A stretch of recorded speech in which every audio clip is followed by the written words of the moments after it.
आउनुहोस् हामी वचन पढ्नेछौँ। लुकाको किताब 18को 27देखि लिएर 34 पदसम्म।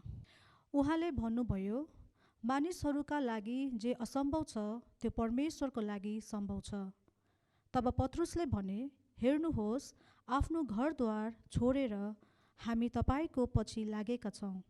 तब उहाँले तिनीहरूलाई भन्नुभयो, साँच्चै म तिमीहरूलाई भन्दछु, जसले घर वा पत्नी वा दाजुभाइ वा आमाबुवा अथवा छोराछोरीलाई परमेश्वरका राज्यको निम्ति त्याग्छ, त्यसले यसै समयमा धेरै बढी प्रतिफल पाउनेछ र आउने युगमा अनन्त जीवन प्राप्त गर्नेछ। येशूले 12लाई अलग्गै लगेर भन्नुभयो, हेर, हामी यरुशलेमतिर जाँदैछौँ र मानिसको पुत्रको विषयमा अगमवक्ताहरूले लेखेका हरेक कुरा पुरा हुनेछ।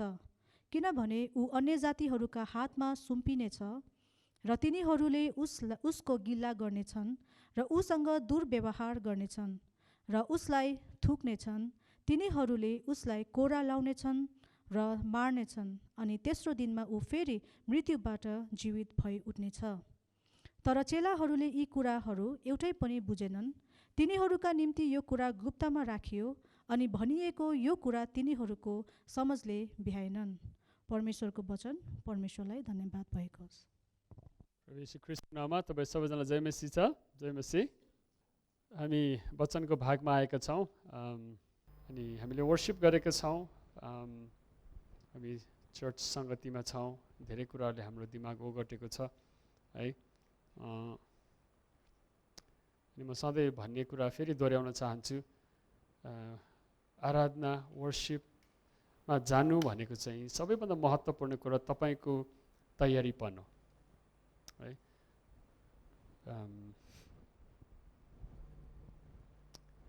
टु बी रेडी, तयारीपन लिएर जानु। पुरानो करारमा यति धेरै विधिहरू, बलिदानको विधिहरू हामीले किन होला? परमेश्वरलाई मासु चाहेर हो र? हामीले जीवनको कमाइहरू, हाम्रो जीवनको बेस्ट अनि उत्कृष्ट कुराहरू चढाएर प्रभुको अगाडि स्वीकार योग्य एक्सेप्टेबल होस् भनेर उनीहरूले कति तयारी गर्नुपर्ने, हप्ताभरि है तयारी गर्नुपर्ने। चर्च जाँदा, पुरानो करारमा चर्च थिएन होला, तर त्यो समयको चर्च हामी याद गर्न सक्छौँ। तयारीको कुराहरू चाहिँ एकदमै महत्त्वपूर्ण हुन्छ।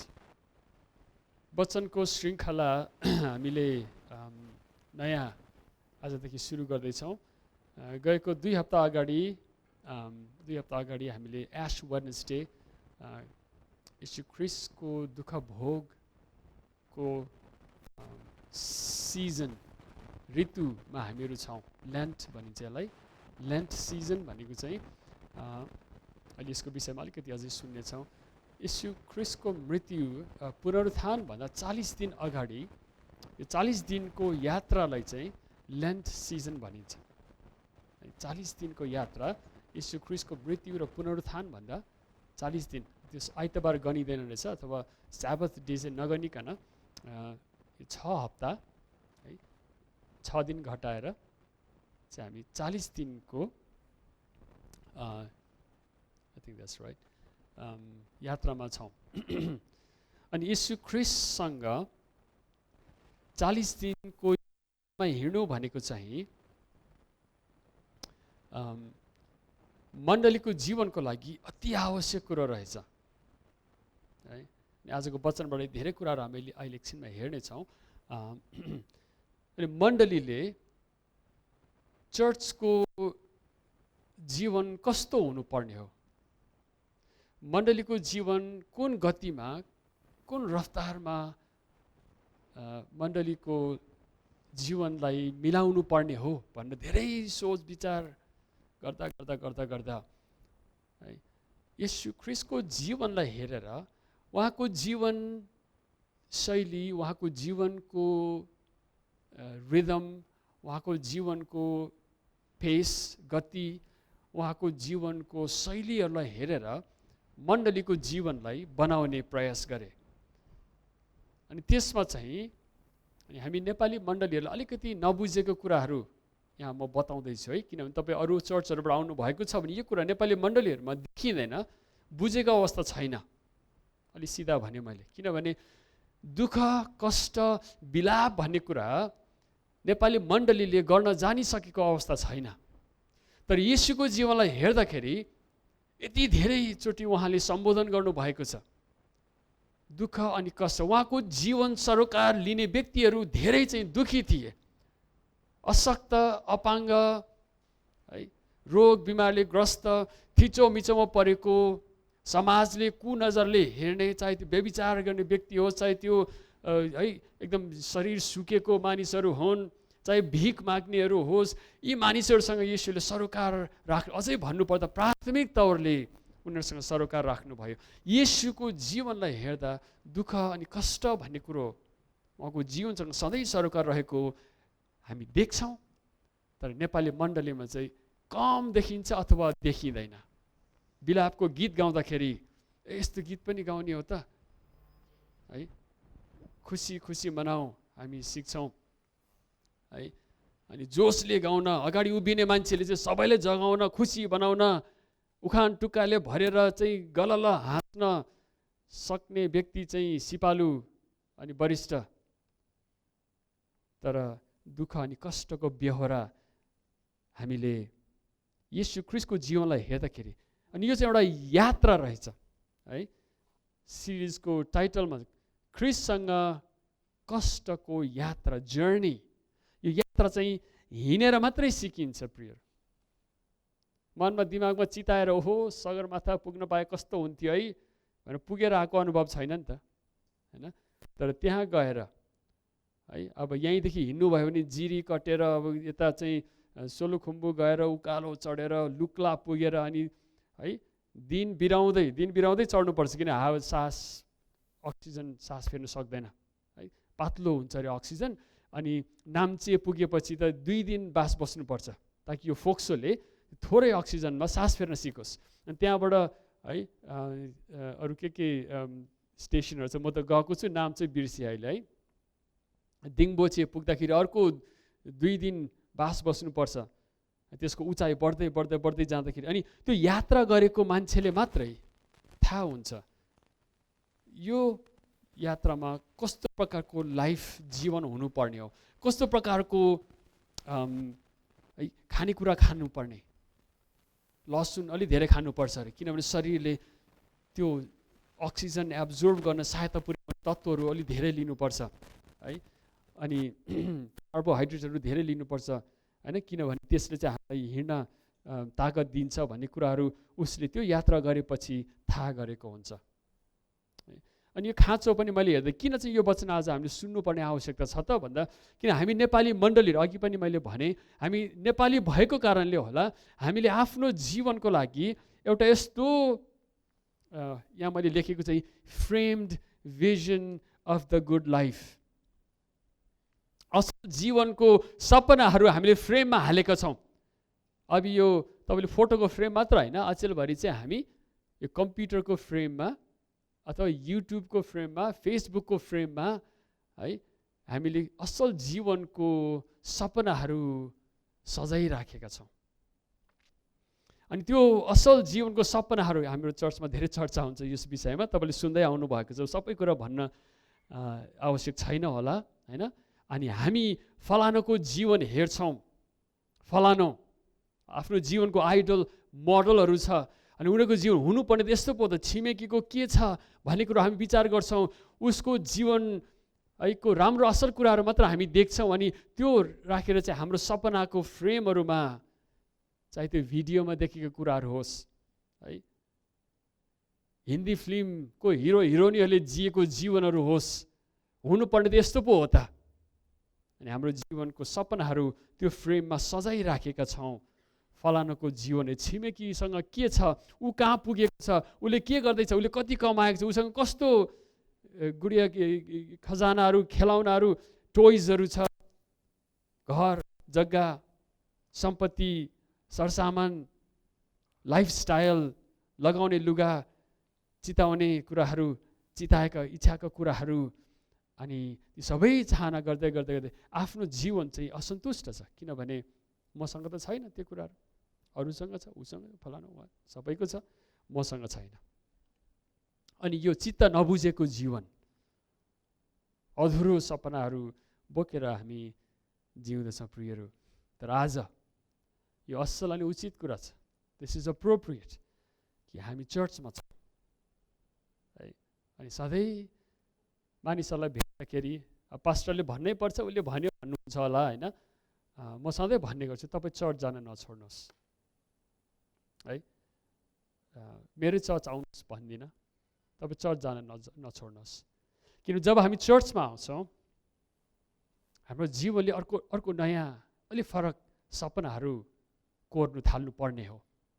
अलिक फरक सपनाहरू यसले कोर्न थाल्छ जब हामी येशू ख्रीष्टलाई हेर्दछौँ। हामी चर्च जान्छौँ, हामी येशूलाई हेर्छौँ, हामी येशूलाई हेर्छौँ। अनि केही कुछ कुराहरू हुन्छ यहाँ चर्चभित्र, हामी वर्शिप गर्छौँ। हाम्रो मोडलहरू, संसारबाट सपनामा सजाइराखेको मोडलहरूलाई एकछिन पन्चाइराखेर हामी येशूलाई हेर्छौँ। परमेश्वरको वचनलाई एकछिन हामी समय दिएर ध्यान दिन्छौँ, विचार गर्छौँ है। आफ्नो जीवन आफ्नै ठाउँमा छ, सङ्घर्ष अधिकतम छ है। सपनाहरू चकनाचुर भएका छन्, अधुरो छ, निराशापन छ है, असन्तुष्ट जीवनहरू छ। यी सबै हामी चर्च जान्छौँ अनि एकचोटि फेरि वचन सुन्ने, परमेश्वरलाई आराधना गर्ने हामी प्रयास गर्छौँ। सक्षम छैनौँ है, तर हामी प्रयास गर्छौँ, हामी सिक्दैछौँ, we're learning, सिक्दैछौँ, यो यात्रामा छौँ। हिब्रू 12 अध्याय तपाईँले आफ्नो हातमा खोल्नुहोस्। हिब्रू 12 अध्यायको 2 र 3 पद तपाईँलाई म पढ्न चाहन्छु, किनभने मैले सुरुमा पनि पढेको थिएँ, कतिलाई याद छ होला, तपाईँ सुरुमा हुनुहुन्थ्यो भने। हिब्रू 12 को 2 र 3 पदले भन्दछ, हाम्रो विश्वास सुरु गर्नुहुने, हुन्छ हामी सबैजना मिलेर पढौँ न है, चर्चमा छौँ हामी। यसो दोहोरो तपाईँले साथ दिनुभयो भनेदेखि रमाइलो पनि होला। हिब्रू 12 अध्यायको 2 पद हामी सबै मिलेर पढौँ, 1, 2, 3। हाम्रा विश्वास सुरु गर्नुहुने र पुरा गर्नुहुने येशूलाई हेरौँ, जसको उहाँको सामुन्ने राखिदिएका आनन्दको निम्ति अपमानलाई केही जस्तो नठानी क्रुसको कष्ट भोग्नुभयो र परमेश्वरको सिंहासनको दाहिनेपट्टि विराजमान हुनुहुन्छ। 3 पद पनि, पापीहरूबाट उहाँको विरुद्धमा भएका यतिका विवादहरू सहनु हुनेलाई विचार गर र तिमीहरू शिथिल नहो अनि हरेस नखाओ। आमेन। हामी येशूलाई देख्दछौँ अनि येशूबाट हामी सिक्छौँ। उहाँको बानीहरू, उहाँको विचारहरू, उहाँको आचरण, उहाँको एटिट्युड्सहरू, उहाँको शैलीहरूमा हामी सिक्छौँ अनि आफ्नो जीवनलाई अलिकति बढी तालिम दिन्छौँ, अलिकति बढी हामी धकेल्छौँ। येशूलाई हेरौँ, येशूलाई हेरौँ। किनकि यहुदीहरू जसले विश्वास गरेको थियो उनीहरू समाजबाट बहिष्कृत भइसकेका थिए। जब हिब्रूले यो पुस्तक लेख्दछन्, उनीहरू थिचोमिचो धेरैले त ज्यान जीवन गुमाइसकेका थिए, झ्यालखानामा, खोरमा, अन्धकारमा थन्किरहेका थिए। अब विश्वास राख्ने कि नराख्ने प्रश्न भइरहेको थियो है। उसले सुसमाचार सुनायो, विश्वास त गर्यो, अब यो विश्वासलाई थामी राख्ने कि नराख्ने। समाजले, आमा बुवाले, भाइ बहिनीले, दिदी दाजुहरूले इन्कार गरेर चाहिँ सीमाङ्कित गराइसकेका छन्, धकेलेर चाहिँ समाजबाट निकालिदिइसकेका छन्, पानी काटेका छन्। अनि यो निराशामा कति जिउने यहुदी साथीहरूले सङ्घर्ष गरिरहेका थिए। अनि ती व्यक्तिहरूलाई हिब्रूको लेखकले भन्दछ, हरेस नखाऊ, येशूलाई हेर, येशूलाई हेर। आज हामी त्यही प्रियहरू, आज तपाईँ र मैले येशूको कष्ट भोगको जीवनलाई विचार गर्दैछौँ है। अनि येशू ख्रीष्टसँग कष्ट भोग्नु चाहिँ तपाईँ र मैले सिक्नु पर्ने रहेछ। के गर्नुपर्ने रहेछ? सिक्नु पर्ने। अब एकछिन यो विचारलाई पनि एकछिन वर्णन गर्नुहोस् ल। जीवनमा अभ्यस्त, जीवनमा प्र्याक्टिस पुगेको बानीहरू चिनिन्छ क्या है। अब उदाहरण धेरै छ दिमागमा, समय एकदम छोटो छ आज है, हामी प्रभु भोजमा पनि। अब मैले भन्दा अप्ठ्यारो होला, म पनि पहिला वर्सिप लिड गर्थेँ होइन। अब मानिलिनुहोस् अब छोरी यहाँ हुनुहुन्छ, उहाँको इक्जाम्पल दिन्छु होइन। छोरी ल तपाईँले गिटार बजाएर चाहिँ वर्सिप लिड गर्नु भनेर उहाँलाई अगाडि उभ्याइदियो भनेदेखि उसले बजाएको ढङ्ग, उसले गाएको ढङ्ग होइन, अनि यतापट्टि एलन भाइलाई राख्नुहोस्, त्यहाँ छुट्टिन्छ कि छुट्टिँदैन भन्नुहोस् त? को चाहिँ पक्का वर्सिप लिडर गिटार बजाउने छ भनौँ न, बुहारी छोरीले पनि वर्सिप लिड गर्नुहुन्छ है। अभ्यास भएको जीवन चिनिन्छ नि, चिनिँदैन र? तपाईँ र म यीशु ख्रीष्टमा हुने मानिसहरू चाहिँ हामी कष्टसँग अभ्यस्त भएको मानिसहरू हुनुपर्ने हो है। सफरिङ, पेन अनि स्ट्रगलसँग परिचित मानिसहरू हामी हुनुपर्ने हो। होला हामी चर्च जाँदाखेरि निको हुन्छ कि हामी है, सुसमाचार शान्ति पाइन्छ, हामीले धेरै कुरा सङ्घर्ष गरेर हामी चर्च गयौँ, अब ती कुरालाई पछाडि छोडेका छौँ, अब चाहिँदैन पर्दैन भन्ने कुरा हामीले सुसमाचारीय मण्डलीको विषयमा यी कुराहरू सुन्दै थियौँ है। जहाँबाट हामीले यात्रा सुरु गऱ्यौँ त्यहाँ सङ्घर्ष थियो, त्यहाँ दुःख पीडा थियो, त्यसलाई हामीले छोड्यौँ। अब त्यो बानी पनि हटिसकेछ हेर्नुहोस् न है। सङ्घर्ष गर्ने, दुःख भोग्ने है, कोही दुखी परिवारकोमा जाँदाखेरि है, कसैको परिवारमा कोही मर्यो अथवा बित्यो भनेदेखि कहिलेकाहीँ पास्टर भएर त्यहाँ पुगिन्छ। अनि पुगिँदाखेरि चाहिँ मानिसहरू आउँछन् जान्छन् है, क्रिया बसेको ठाउँमा पनि पुगेपछि अनि बसिरहेको हुन्छु, अनि मानिसहरू आउँछन् जान्छन्, अनि उनीहरूले कसले कहिले के भन्छ भन्ने कुरा है त्यहाँनिर तपाईँले हेर्नु विचार गर्नुभयो भने को व्यक्ति चाहिँ यतिको गहिरो पीडासँग सहानुभूति देखाउन ऊ सक्षम छ, अभ्यस्त छ भन्ने कुरा त्यहाँ चिनिन्छ क्या है। हे नरो भन्छ कसैले, कसैले कठैबाट कस्तो भए भन्छ, अनि उसको मन मुटुबाट के कुराहरू निस्किन्छ, त्यसले छर्लङ्गै हुन्छ त्यो व्यक्तिले कतिसम्म त्यो पीडाको वजन, त्यो पीडाको गहिराई उसले बुझेको छ भन्ने कुरा त्यहाँबाट प्रत्यक्ष हुन्छ। मैले भन्नु चाहेको कुरा के हो त भन्दा, तपाईँ र म येशू ख्रीष्टमा हुने मानिसहरू हामी त एकदमै च्याम्पियन हुनुपर्ने यो कुरामा। दुःख अनि कष्टमा परेको मानिसहरूसँग सहानुभूति देखाउनु, उनीहरूसँग बस्न है प्र्याक्टिस पुगेको, किन येशू ख्रीष्ट कष्टसँग परिचित हुनुहुन्थ्यो।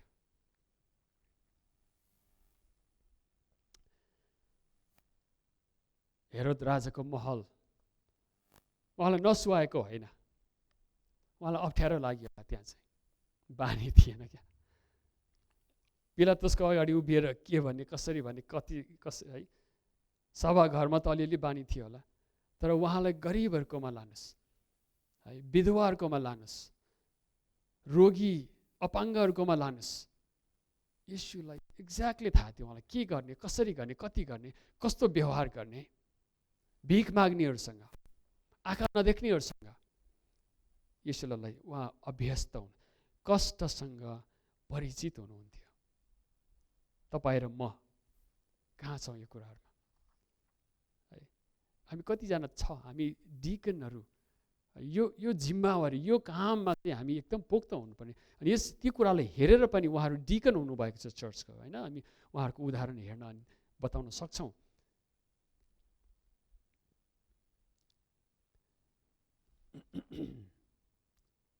तपाईँ र मैले है अरूको कष्टको भारी बुझेर, मैले यहाँ शब्द लेखेको छु, सायद यसलाई म व्याख्या गर्दिनँ, समय ध्यानमा छ है। वेट अफ साइलेन्स, त्यो शान्त कष्ट माझको है मौन, अनि त्यसमा बुझेको अवस्थाहरू तपाईँ र मैले त्यसको वजन, त्यसको भ्याल्यु, दुःख कष्टमा परेको व्यक्ति वरिपरि पुग्दाखेरि उसको दुःख अनि पीडाको कष्टको वजन बुझेको मानिसहरू हामीहरू हुनुपर्ने हो है। अनि यो यात्रामा येशू ख्रीष्टसँग हिँड्दा हिँड्दै है क्रुसको छायामा येशू हुनुहुन्छ। जब आज हामी पाठमा पुग्दछौँ, आफ्नो बाइबल तपाईँले हातमा लुका 18 अध्याय खुला छ भनेदेखि येशू ख्रीष्टको जीवन प्रसङ्गमा हामी यो लुका 18 अध्यायको अध्ययन गर्नेछौँ। छोटो येशू ख्रीष्टको जीवनको प्रसङ्गमा उहाँ आफ्नो जीवनको अन्तिम हप्तामा प्रवेश गर्न लाग्नु भएको छ है। तपाईँले 19 अध्यायको 28 पदमा हेर्नुभयो भने त्यहाँ यरुसलेममा येशूको प्रवेश भनेको छ। येशू ख्रीष्ट अब यरुसलेम प्रवेश गर्दै हुनुहुन्छ है। अनि उहाँ गालिलदेखि आउनु भएको छ। अनि उहाँको बानी अनुसार यहाँ म्याप एउटा मैले राखिदिएको थिएँ, यहाँ कसो हुनुपर्ने, माथि गालिल छ अनि यो भूमध्य सागर हो।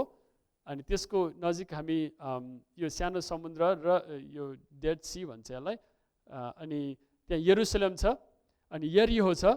अनि येशू गालिलदेखि तल दक्षिण आएर खोला तरेर, किनभने मानिसहरू सिधा सामरिया भएर आउँदैन थिए, सामरी र यहुदीहरू मिल्दैन थिए, उनीहरू शत्रुहरूको क्षेत्रमा हिँड्न नपाउने हो कि अथवा डर जोखिम हुन्थ्यो।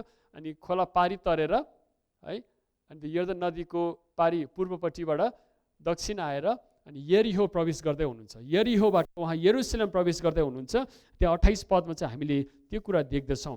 तर अगाडि हेर्नुभयो भनेदेखि 19 अध्यायको पहिलो पदमा हेर्नुहोस् त, येशू यरिहोमा प्रवेश गरेर 19 अध्यायमा चाहिँ उहाँले यरिहोमा प्रवेश गर्नुभयो अनि यरुसलेमतिर जाँदै हुनुहुन्थ्यो है।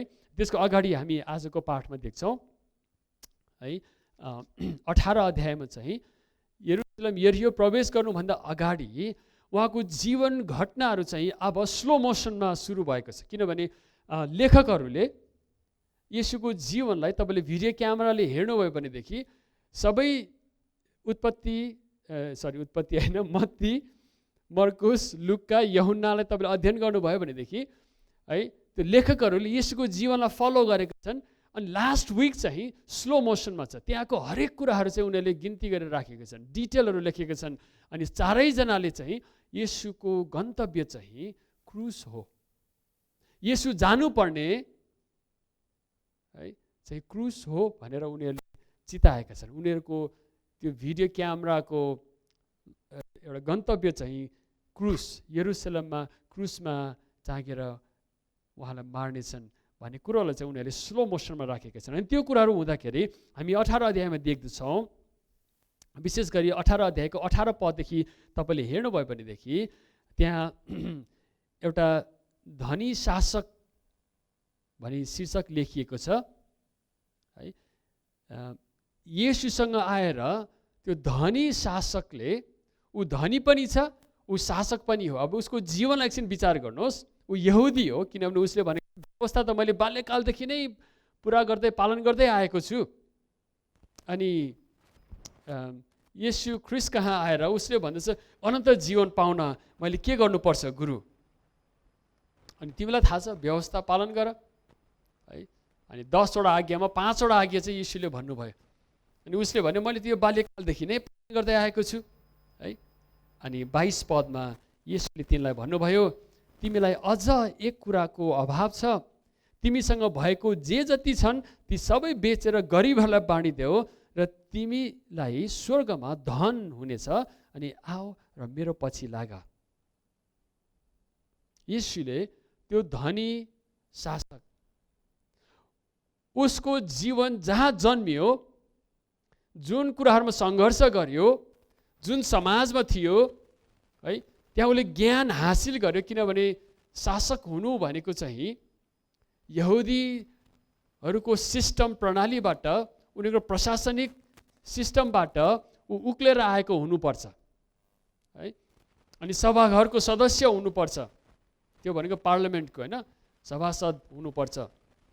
ऊ धनी थियो। अब के कुछ कस्तो कुराहरू उसले जीवन गर्यो, तर उसले कमाउने कुराहरू प्रशस्त कमाइसकेको छ, उसँग अधिकार छ, उसले भनेको मानिसहरूले मान्छन्, उसँग ज्ञान छ अनि उसँग धन सम्पत्ति छ। उसले यहुदी जीवनको vision of the good life पुरै हासिल गरिसकेको छ, उसले जितेको छ। अनि येशू कहाँ आउँदाखेरि जिज्ञासाले होस्, धम्कीले होस्, प्रतिस्पर्धाको मनले होस्, अनि येशूले उसलाई भन्नुभएको छ, तिमीसँग जे जति छ सबै बेचिकन गरिबहरूलाई बाँडिदेऊ र तिमी चाहिँ मेरो पछि लाग। अनि त्यसपछि उहाँको चेलाहरूले हेरिरहेछन्, देखिरहेछन्। प्रभु 28 पदमा है पत्रुसले भने, हामीले त आफ्नो घरद्वार व्यवहार सबै छोडेर तपाईँको पछि लागेका छौँ, सबै त्यागेर जोगी भएर तपाईँको पछि लागेका छौँ। उसको मनमा के कुरो थियो होला, हाम्रो चाहिँ के हुने हो? तपाईँ हामी पनि चर्चमा छौँ, कहिले काहीँ यस्तै प्रश्न आउँछ है, प्रभुलाई त पछ्याइयो, अब के हुने हो? प्रश्न चाहिँ हो, रिवार्ड के छ यसको प्रतिफल के छ त नि भन्ने प्रश्न उसको मनमा छ होइन। हामी त तपाईँको पछि लागेका छौँ। अनि येशूले पत्रुसलाई, चेलाहरूलाई भन्नुभयो, जसले सबै कुरा त्यागेर दाजुभाइ दिदीबहिनी आमा बुवा पत्नी वा घर व्यवहार छोराछोरीहरू परमेश्वरको राज्यको निम्ति त्याग्छ, त्यसले सबै कुरा यही जीवनमा पाउँछ होइन होला भन्नु मन छ मलाई चाहिँ येशूलाई। अनि आउने युगमा चाहिँ अनन्त जीवन प्राप्त गर्नेछ। के पाइन्छ त भन्ने कुरो चाहिँ चेलाहरूको मनमा छ, अनि तपाईँ र मेरो मनमा पनि त्यही कुरो छ। के पाइन्छ त, के फाइदा है? अनि त्यसपछि 31 देखि 34 पद हामी यहाँ देख्दछौँ। 31 देखि 34 पद है, येशूले 12लाई अलग्गै लगेर भन्नुभयो, किनभने यो कुरो भिडले, समाजले, धनी शासकले त पचाउन सक्दै सकेन, ऊ त गइसक्यो, निराश भएर गयो है। अनि अरूले यो कुरा सुन्न सक्ने अवस्था पनि थिएन। येशूले 12लाई, किन आफ्नो मनको पीडा हो, आफ्नो जीवनको धोको, येशूको जीवनको कचौरा हो, उहाँले पिउनु पर्ने छ। उहाँले घरिघरि चेलाहरूलाई भनिराख्नु भएको छ है, हामी यरुशलेमतिर जाँदैछौँ, मानिसको पुत्रको विषयमा अगमवक्ताहरूले लेखेको हरेक कुरा पुरा हुनेछ। अगमवक्ताले भनेको कुराहरू चाहिँ पुरा हुनुपर्नेछ अनि हुनेछ, किनभने ऊ अन्य जातिहरूको हातमा सुम्पिनेछ। तिनीहरूले उसलाई कोर्रा लगाउने छन् र मार्ने छन्, अनि तेस्रो दिनमा ऊ फेरि मृत्युबाट जीवित भई उठ्नेछ। चेलाहरूले यो कुरा एउटै पनि बुझेनन्। उनीहरूको निम्ति फ्रेमवर्क नै थिएन, पूर्व ज्ञान, पूर्व अनुभव नै छैन। कहिले आएको भए पो, कहिले त्यो बाटो हिँडेको भए पो, त्यो पनि गुरुसँग, गुरुको पछि लागेका छौँ। उनीहरूको अनुभवमा छैन त्यो कुरो, उनीहरूको ज्ञानमा, उनीहरूको शब्दकोश डिक्सनरीमा छैन यो कुराहरू है। उनीहरूले केही पनि बुझेनन्, उनीहरूको समाजले नै भ्याएन। यस्तो मजाले लेख्ने है, डाक्टर लुकाले बुझेरै लेख्नु भएको हुनुपर्छ। चेलाहरूले बुझ्न सकेनन्। तर येशूले के भन्नुभयो, हामी यरुशलेम जाँदैछौँ, क्रुस है, मृत्यु, धर्मगुरुहरू शासकहरूको हातमा कष्ट भोग्नु, थुकाइ पिटाइ सहनु, अगमवक्ताले भनेको कुरा पुरा हुनुपर्नेछ। हामी येशूलाई देख्दछौँ प्रियहरू।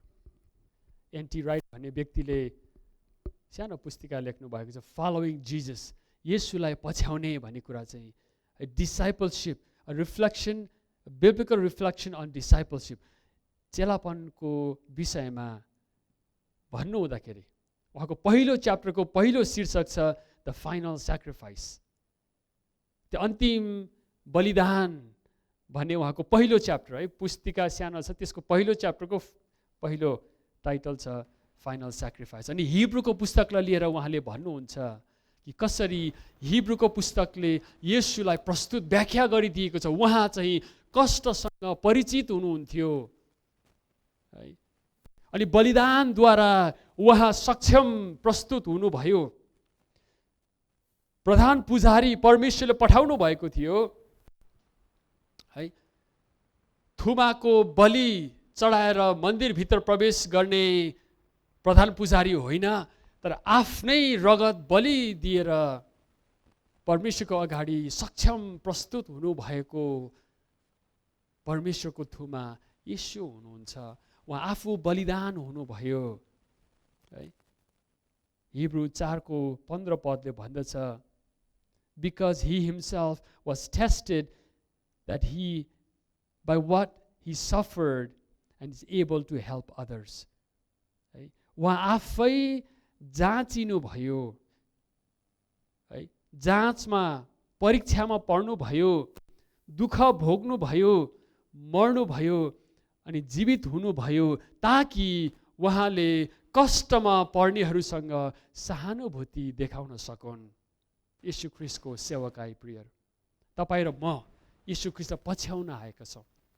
क्रसवे चर्चको मिसन भनेको हरेक विश्वासीले येशूको चेला बन्दै अरूलाई चेला बनाउन सिकाउनु, येशूलाई पछ्याउनु चाहिँ चेलापन हो। अनि येशूलाई पछ्याउँदाखेरि उहाँ हिँड्नु भएको बाटो हामी हिँड्नुपर्छ। उहाँ अघि अघि हिँड्नुहुन्छ, हामी पछि पछि हिँड्छौँ, उहाँलाई पछ्याउन सिक्छौँ। अनि उहाँले हिँड्नु भएको बाटो चाहिँ दुःख अनि कष्टले ढपक्कै छाएको छ। उहाँ त हिँड्नुभयो, किन हिँड्नुभयो, कसरी हिँड्नुभयो, ताकि उहाँको पछि आउनेहरूसँग उहाँले दिनुभएको सान्त्वना चाहिँ उनीहरूलाई चित्त बुझोस्। ऊ त पुगेर आएको छ नि, उसले त बाटो देखेको छ नि, है सगरमाथा चढ्ने बाटो उसलाई थाहा छ नि, उसको पछि पछि लागियो भने अवश्य पुगिन्छ। उहाँको पछि पछि हिँड्न हामी सिक्छौँ। अनि उहाँको पछि हिँड्दाखेरि चाहिँ यो बाटो है तर्केर सर्टकट उछिनेर हाम फालेर है यो बाटो त गाह्रो रहेछ, यताबाट होइन यताबाट जाउँ न, अलि सजिलो फराकिलो छ, हामीलाई त्यो उपाय छैन, हामीलाई त्यो अप्सन छैन, यो बाटो भएर जानुपर्ने है। अनि उहाँको एक दुईवटा कोटेसनहरू साह्रै मन परेको कुराहरू, when we grasp the cross, we're not clutching at a straw, but we're standing on a rock। जब क्रुसलाई हामी अँगाल्छौँ, पक्रिन्छौँ, हामीले पक्रेको चाहिँ नाश हुने पराल होइन अरे, हामीले पक्रेको क्रुस चाहिँ चट्टानमा उभिएको कुरा, जुन चाहिँ टहल पहल हुँदैन, सङ्घर्षसँग परिचित, दुःख पीडा मृत्युसँग साहस गर्ने मानिसहरू येशूबाट सिकेका अभ्यस्त। अर्को एउटा quotation, the inverted pyramid of priesthood, हिब्रूको पुस्तकबाट उहाँले भन्दै हुनुहुन्छ, the inverted pyramid of priesthood gets narrower and narrower till it reaches to one point. The point is Jesus on the cross। है, द इन्भर्टेड अब यो अलिकति बुझ्न गाह्रो होला, म पुजारीहरू बन्ने एउटा सिस्टम थियो। अनि सबैजना चाहिँ त्यो तल्लो भर्याङबाट उक्लँदै उक्लँदै उक्लँदै उक्लँदै ऊ प्रधान पुजारी बन्थ्यो। तर येशू ख्रीष्टमा चाहिँ त्यो भर्याङ उल्टाइएको छ अरे है, माथिबाट सुरु गरेर तल तल तल तल अनि सबैभन्दा लास्टमा चाहिँ अन्तिम खुड्किलो त्यो पिरामिडको अडिने पोइन्ट चाहिँ येशू ख्रीष्ट क्रुसमा हुनुहुन्छ है। हाम्रो विश्वास चाहिँ क्रुसमा अडिएको छ प्रियहरू। क्रस वे भनेको चर्चको नाम चाहिँ है, क्रुसको बाटो मात्र नभएर क्रस अफ क्राइस्ट, त्यो डब्ल्यू चाहिँ सधैँ क्यापिटल हुन्छ किनभने ख्रिस्ट हुनुहुन्छ बाटो। क्रस अफ क्राइस्ट, येशू ख्रिस्टको क्रुसमा बसालिएको मण्डली हो यो। तपाईँ र मेरो जीवन पनि ख्रिस्टको क्रुसमा बसालिएको छ। अब भनौँ के कष्ट, दुःख, पीडा, मृत्यु उछिनेर क्रुस हुन्छ र? जे कुरो मानिसलाई असम्भव छ परमेश्वरलाई सम्भव छ।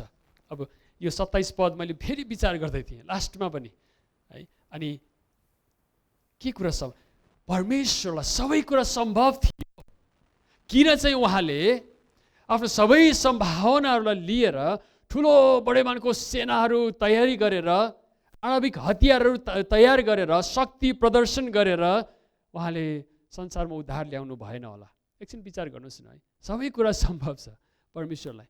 ती सबै सम्भावनाहरू माझबाट येशूले भन्नुहुन्छ 31 पददेखि 34 पदसम्म, विशेष 32 र 33 पदमा किनभने ऊ अन्य जातिहरूको हातमा सुम्पिनेछ, गिल्ला गर्नेछन्, उसँग दुर्व्यवहार गर्नेछन्, उसलाई थुक्नेछन्, उसलाई कोर्रा लाउनेछन्, मार्नेछन्। सबै कुरा सम्भव भएको परमेश्वरले यो भोग्नु पर्थ्यो र? अब सोध्नु किन भोग्नु भयो होला त? तपाईँ र मेरो निम्ति उद्धारको बाटो नै यो रहेछ प्रियहरू। The means, the way of salvation यही रहेछ है।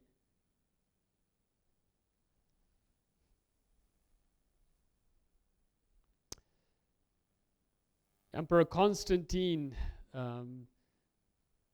312 AD, आज 2021 साल भयो है। 312 AD सालमा चाहिँ एम्परर कन्स्टेन्टिनले एउटा सपना देखियो अरे। ऊ चाहिँ लडाइँको मैदानमा थियो, राजा शासक थिए, अनि आफ्नो साम्राज्य विस्तार गर्दै हिँडेको मान्छे। उसले यस्तो सपना देखियो अरे जहाँ चाहिँ उसले यो चिन्ह देखेछ, एकछिन त्यो फोटो देखे, यो चिन्ह देखेछ है, ही अनि रो, ख्रिस्ट प्रभु भन्ने उसको पहिलो शब्दहरू है। ही रो, यो चिन्हबाट चाहिँ तिमीले जित्नेछौ भन्ने उसले सपना देखेछ। अनि भोलिपल्ट त्यो समयमा के थियो त भन्दा 1 शताब्दी येशू ख्रिस्टको समयमा चाहिँ यो हामीले पढ्दै गरेको कहानी घटनाहरू चाहिँ 30 शताब्दीको कुरा, 30 देखि 33 शताब्दी के अरे 30 देखि 33 सालको कुरा हो हैन। अनि त्यहाँबाट क्रिस्चियन मण्डली चाहिँ वृद्धि हुँदै गयो, संसारमा फैलिँदै गयो, रोमी साम्राज्यमा वृद्धि हुँदै गइरहेको थियो। अनि 312 सालमा चाहिँ उसले त्यो सपना देख्यो।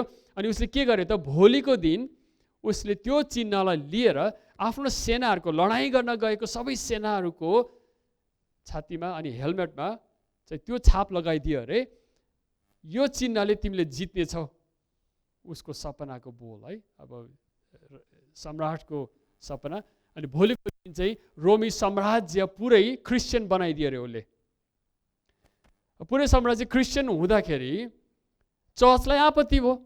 के को आपत्ति त भन्दा, हिजो रक्सी खाएर लडाइँ गर्दै हिँड्ने सबै सेनाहरू चर्चभित्र आए। अब हामी नम्र थोरै, हामी नम्र थोरै छौँ, अनि कसले जित्ने भयो चर्चमा? अब